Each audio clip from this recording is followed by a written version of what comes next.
찬송가 437장 찬송하시겠습니다.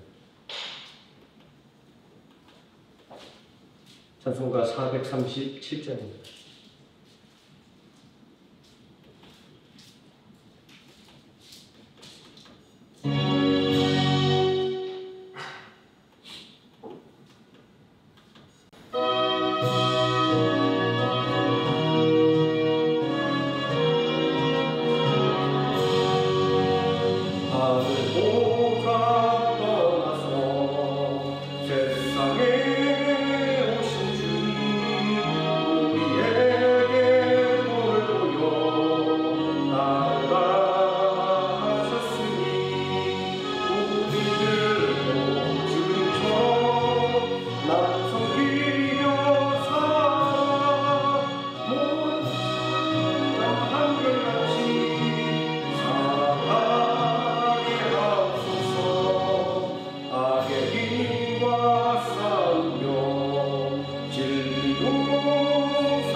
(438장) 찬송하시겠습니다.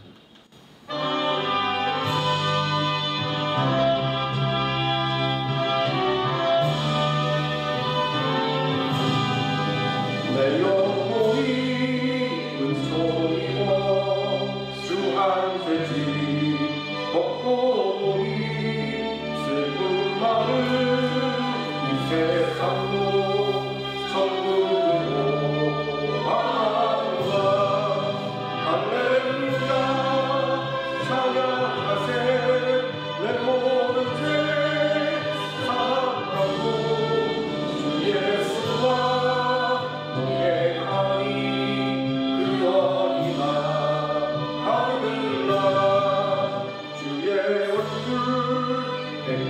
전에 멀리 배워 하늘나 내 마음속에 이루어지니 날로 날로 가까워다. 할렐루야 찬양하세 내 모든 죄 사함받고 주 예수와 동행하니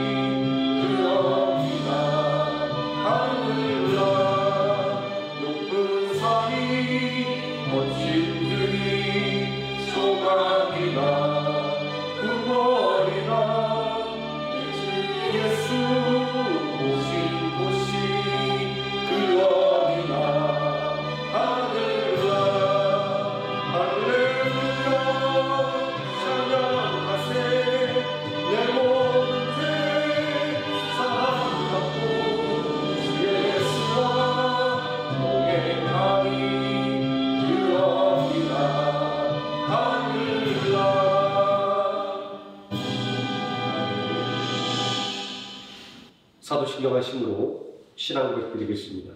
전능하사 천지를 만드신 하나님 아버지를 내가 믿사오며 그 외아들 우리 주 예수 그리스도를 믿사오니 이는 성령으로 잉태하사 동정녀 마리아에게 나시고 본디오 빌라도에게 고난을 받으사 십자가에 못 박혀 죽으시고 장사한 지 사흘 만에 죽은 자 가운데서 다시 살아나시며 하늘에 오르사 전능하신 하나님 우편에 앉아 계시다가 저리로서 산 자와 죽은 자를 심판하러 오시리라.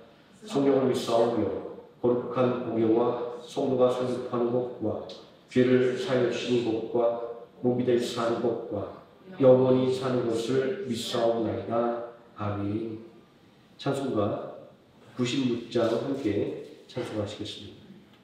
찬송가 96장입니다.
하나님 말씀 스가랴서 9장에서 함께 보도록 하겠습니다. 스가랴 9장 9절에서 17절까지 말씀입니다. 구약성경 1321페이지 스가랴 9장 9절에서 17절까지 말씀입니다. 제가 먼저 한 절 읽고 우리 성도들 한 절씩 교독하시고 마지막 17절 함께 읽습니다. 스가랴서 9장 15절에서 스가랴서 9장 9절에서 17절까지입니다. 시온에 따라 크게 기뻐할지어다. 예루살렘에 따라 즐거이 부를지어다. 보라, 내 왕이 내게 임하시다니 그는 공의로우시며 구원을 베푸시며 겸손하여서 나귀를 타시다니 나귀의 작은 것 곧 나귀 새끼니라. 내가 예루살렘의 영광과 예루살렘의 나를 부리고 전쟁하는 하나도 그들이니 그가 이방 사람에게 언어는 잘 것이요 그의 통신은 바다에서 바다까지 이르고 유브라데 강에서 땅 끝까지 이르리라. 또 뭐로 말할진대 내 원작의 피로 말미암아 내가 내 갇힌 자들을 물없는 구덩이에서 모았나니 세상의 선언을 듣는 자가 너희는 스스로 돌아오시리라. 내가 오늘도 이루노라.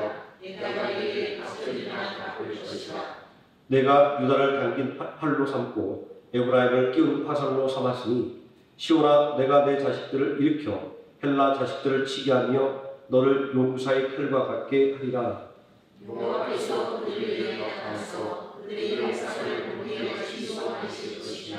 주 여호와께서 나팔을 불게 하시며 남방 겨울의 바람을 타고 가실 것이다.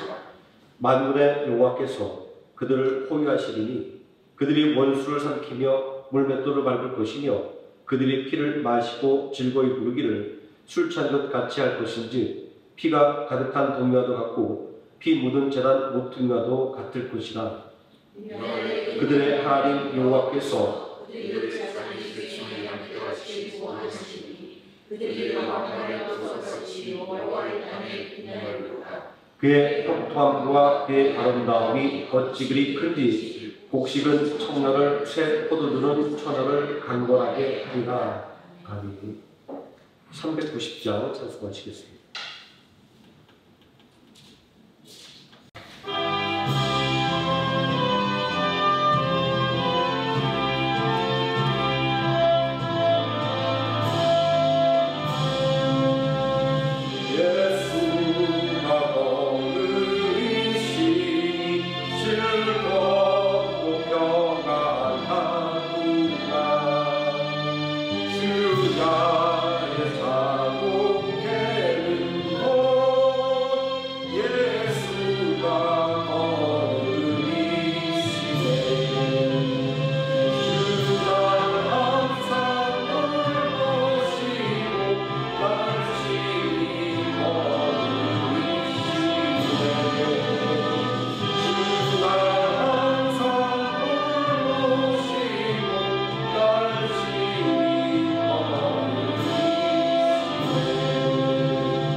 말씀을 누리면서 함께 기도하겠습니다.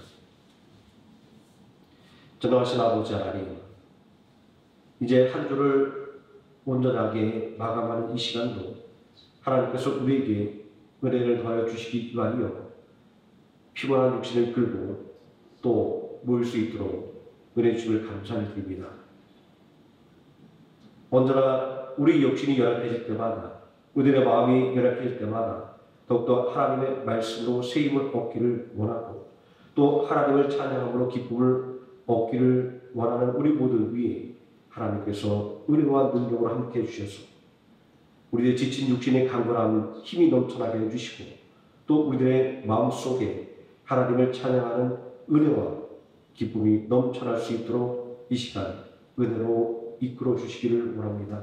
예수님의 이름으로 기도드립니다. 아멘.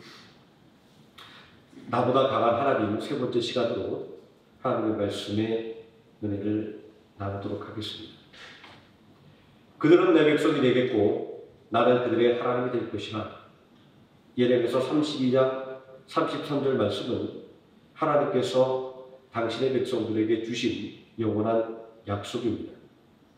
이 약속은 과거 애굽에서 노예 생활하던 이스라엘 백성들에게 주어진 것이었는데 이제 만국의 슬픔을 경험할 유다 백성들에게도 주어졌습니다. 그리고 예수 그리스도를 믿는 믿음 안에서 살아가는 온누의 성도들에게도 주어졌습니다. 본문 11절의 말씀이 이러한 사실을 증명하고 있습니다. 또 너로 말할진대 내 언약의 피로 말미암아 내가 내 갇힌 자들을 물 없는 웅덩이에서 내놓았으니, 이 말씀에서 말하고 있는 내 언약의 피의 의미는 하나님께서 출애굽한 이스라엘 백성들과 함께 시내산에서 세우신 언약입니다. 구약시대의 언약 방법은 희생제물을 드리는 것을 통하여 체결되었는데 이것을 염두에 둔 말씀입니다. 오늘 본 말씀 마지막에도 제단에 묻은 피, 이 이야기들이 다 하나님의 언약의 방법을 이야기하고 있습니다. 출애굽기 24장 5절과 8절에는 하나님과 맺은 피의 언약이 기록되어 있습니다. 여호와께서 여호와께 소로 번제와 화목제를 드리고 모세가 피를 가지고 반은 여러 양털에 담고 반은 제단에 뿌리고 모세가 그 피를 가지고 백성에게 뿌리며 이르되 이는 여호와께서 이 모든 말씀에 대하여 너희와 세우신 언약의 피니라 라고 말씀하고 있습니다. 그런데 이것은 궁극적으로 장차 예수 그리스도의 십자가의 보혈로 맺어질 성도와 하나님과의 언약을 예표한 것이었습니다. 히브리서 9장 12절 19절 말씀은 이러한 새롭게 맺어지는 약속을 증거하고 있습니다. 염소와 소가지 피로 하지 아니하고 오직 자기의 피로 영원한 속죄를 이루사 단번에 성소에 들어가셨느니라. 이로 말미암아 그는 새 언약의 중보자이시니 이는 첫 언약 때의 범한 죄에서 속량하려고 죽으사 부르심을 입은 자로 하여금 영원한 기업의 약속을 얻게 하려 하십니다. 이러한 하나님의 약속은 오늘 본 말씀 9절에 기록된 이 메시아의 사역, 이것은 예수 그리스도를 통하여 성취되었음을 분명하게 알려주고 있습니다. 하나님께서 얼마나 성실하시게 약속을 지키시는 분인지 우리는 이 말씀을 통해서 알 수 있습니다. 예수 그리스도를 통하여 성취된 메시아의 약속은 어떠한 상황 속에서도 성취되는 하나님의 약속이라는 것을 우리에게 알려주고 있고 또 하나님의 전능하심에 대한 가장 확실한 증거로 우리에게 주어진 것입니다. 하나님께서 이렇게 불가능한 그리고 영원한 약속을 주신 이유는 우리에게는 스스로를 구원할 수 있는 능력이 없기 때문입니다. 본문 11절에 언급되고 있는 물 없는 웅덩이에 갇힌 이들은 이러한 인간의 한계를 상징합니다. 예레미야서 2장 13절 말씀은 이스라엘 백성들의 죄가 무엇인지를 고발하고 있습니다. 내 백성이 두 가지 악을 행하리니 곧 생수에 거론되는 나를 버린 것과 스스로 웅덩이를 판 것인데 그것은 물을 저축하지 못할 터진 웅덩이니라. 하나님의 백성이 하나님을 경외하지 않을 때 그 어떠한 인간적인 노력도 무용지물이 되고 만다는 말씀입니다. 하나님의 백성이 하나님을 떠나서는 살 수 없는 것입니다. 이런 의미에서 물 없는 웅덩이는 죽음의 자리, 사망의 자리를 의미하는 것입니다. 만국의 백성으로 바벨론에 끌려간 유다 백성들의 처지가 물 없는 웅덩이에 갇힌 사람이었습니다. 바벨론의 포로에서 들어왔지만 여전히 두려움 속에서 살아가는 유다 백성들이 그 처지가 물 없는 웅덩이에 갇힌 사람들이었습니다. 포로에서 해방되어 부품꾼을 안고 돌아온 이들이 경험한 것은 철저한 패배였기 때문입니다. 성전을 재건하려는 노력은 대적들의 방해로 무려 16년째 중단된 상태였습니다.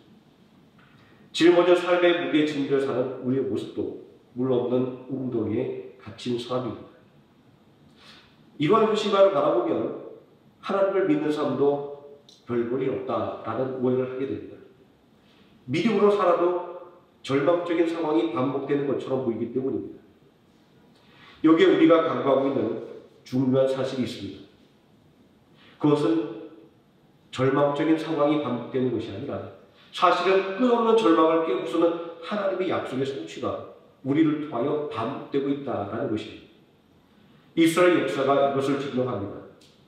비록 만국의 백성으로 알지 못하는 땅에 포로로 끌려갔지만 그들은 내 백성이 되겠고 나는 그들의 하나님이 될 것이라는 하나님의 약속이라는 소망을 잃어버리지 않았을 때 포로에서 해방될 수가 있었습니다.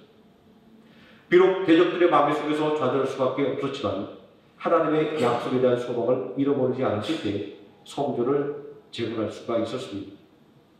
왜냐하면 하나님께서는 당신께서 하신 약속을 결코 잊지 않고 반드시 지키시는 분이기 때문입니다. 민수기 23장 10절 말씀은 이렇게 이야기합니다. 하나님은 인생이 아니시니 시건치 아니하시고 인자가 아니시니 후회가 없으시도다. 어찌 그 말씀하신 말을 행하지 아니하시며 하신 말씀을 실행하지 아니하시랴. 출애굽과 출바벨론 사건은 약속을 지키는 하나님의 속성을 유감없이 보여주는 것이었습니다. 하나님은 왜 이렇게 약속을 지키시는 당신의 모습을 반복적으로 강조하고 있을까요?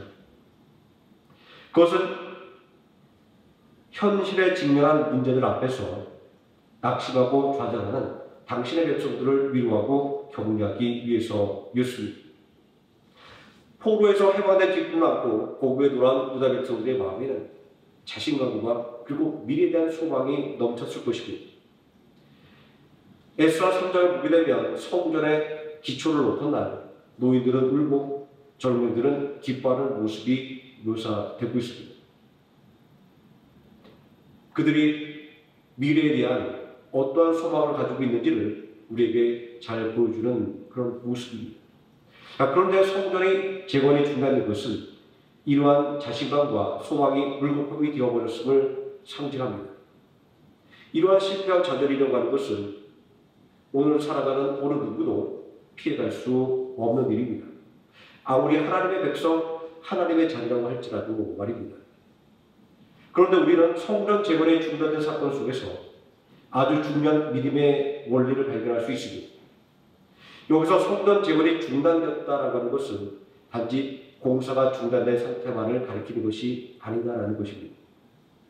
성전을 통하여 드려질 예배의 중단까지를 가리키는 것입니다. 그러니까 예배가 중단되었다는 것은 하나님의 관계가 단절되었다는 것을 의미합니다. 너희 조상들을 본받지 말라. 옛적 선자들이 그들에게 외쳐 이르되 만군의 여호와께서 이같이 말씀하시기를 너희가 악한 길을 떠나서 돌아오라 하셨다나 그들이 듣지 아니하고 내게 귀를 기울이지 아니하느니라. 여호와의 말씀입니다. 스가랴서 1장 4절 말씀이 이러한 상황들을 증거하고 있습니다. 그러므로 학교와 스가랴 선지자를 통하여 중단됐던 성전 재건 공사를 재개하라고 하는 메시지는 예배의 회복을 통하여 하나님과의 관계를 회복하라고 하는 메시지인 것입니다. 성전 재건이 상징하고 있는 것은 하나님의 임재와 임마누엘의 상징이기 때문입니다. 여기서 우리는 예배의 중요성을 절감하게 됩니다. 예배는 하나님의 임재와 임마누엘을 확신하고 드리는 경배이기 때문입니다. 하나님과의 관계의 회복 그리고 하나님의 약속이 반복되어 성취될 것에 대한 기대는 예배를 통하여 필연적으로 메시아의 오심을 준비하는 것으로 귀결됩니다. 다시 오실 예수님을 보내하는 소망으로 귀결됩니다. 우리는 여기서 소망의 본질을 확인할 수 있습니다. 갇힌 자로 성김되고 있는 인생의 참된 소망은 예수 그리스도 한 분밖에 없다라고 하는 것을 말합니다. 본문 10절 말씀에 메시아의 통치의 영역에 관해서 이야기하고 있습니다. 그의 통치는 바다에서 바다까지 이르고 유브라데 강에서 땅끝까지 이르리라.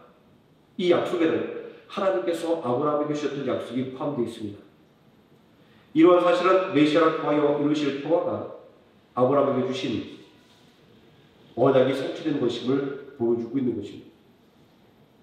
우리는 이렇게 성전 제거를 동반한 하나님의 음성 속에서 하나님께서 우리에게 주신 그 약속의 성취라고 것을 온전한 예배를 통하여 온다는 것을 우리는 절대로 잊지 말아야 됩니다. 또한 우리는 이스라엘 백성들의 역사 속에서 배워야만 합니다. 하나님을 떠난다고 하는 것은, 또 하나님을 예배하지 않는다고 하는 것은 물 없는 운동 속으로 들어가는 사망의 길이라는 것을 말입니다. 물이 부족한 광야 지대에서 물을 저장할 운동을 하는 것은 아주 중요한 일입니다. 하지만 그보다 늦은 비와 이른 비를 때에 따라 주시는 하나님을 경외하는 일이 먼저입니다. 아무리 깊은 웅덩이를 파고 아무리 많은 웅덩이를 판다고 할지라도 하나님께서 비를 내려주지 않으시면 아무런 소용이 없기 때문입니다. 또 이러한 믿음의 현실은 사망의 음침한 골짜기를 걸어간다 할지라도 하나님을 신뢰하고 의지한다고 한다면, 다시 말해서 온전한 경배를 드릴 수 있다고만 한다면 전혀 두려워하지 않게 된다고 하는 것을 반증하는 것이기도 합니다. 이스라엘 백성들이 갇혔으나 소망을 갖게 된 것은 망각했던 하나님의 능력을 기억하는 것에 있었습니다. 또 잊어버렸던 하나님의 약속을 기억하는 것이었습니다. 아주 간단한 일이었지만 이것이 하나님의 은혜와 능력을 체험하고 그리고 미래의 번영을 약속받는 원동력이 되었다는 것을 우리는 오늘 이 스가랴서의 말씀을 통해서 다시 한번 확인해 볼 수 있습니다. 나보다 강한 하나님께 소망을 둬서 하나님의 은혜와 능력을 체험하고 그리고 승리를 약속받는 우리 친구와 함께 성도님 되시기를 예수님의 이름으로 축원드립니다. 기도하시겠습니다. 전능하신 아버지 하나님, 오늘 우리가 믿음으로 살아가며 또 우리를 권하기 위하여 오신 그 예수님의 은혜를 체험하고 또 우리를 위하여 다시 오실 예수님을 기다리며 소망할 수 있는 것은 하나님께서 우리와 맺은 약속 때문임을 오늘 말씀을 통해 다시 한번 깨닫게 됩니다.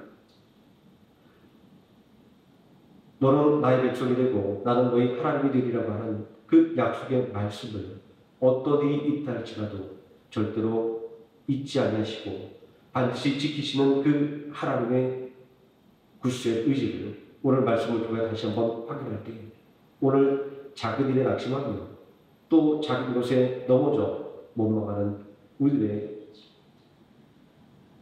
믿음 없음을 돌아보게 됩니다. 온전히 우리의 하나님 되시기를 원하며 또 우리를 당신의 자녀로 온전하게 세우시기를 원하시는 그 하나님의 은혜와 사랑을 오늘 말씀을 통해 다시 한번 마음속에 새기고 온전히 나보다 강한 하나님만을 의지하고 바라보며 나가는 우리 모든 성도들 되게 하여 주시옵소서. 예수님의 이름으로 기도드립니다. 아멘. 찬송가 385장 찬송하시겠습니다.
주여 성창하시고 함께 통성으로 기도하시겠습니다.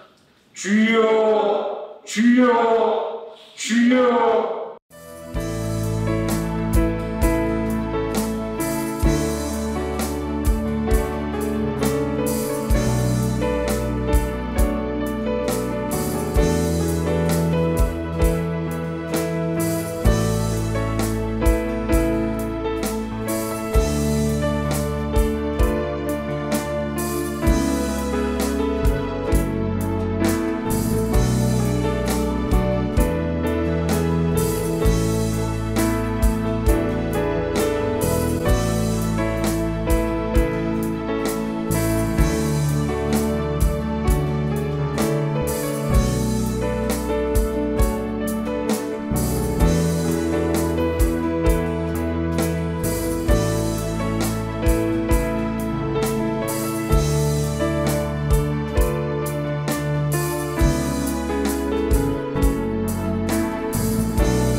24장 찬송하시겠습니다.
주기도문 하시겠습니다.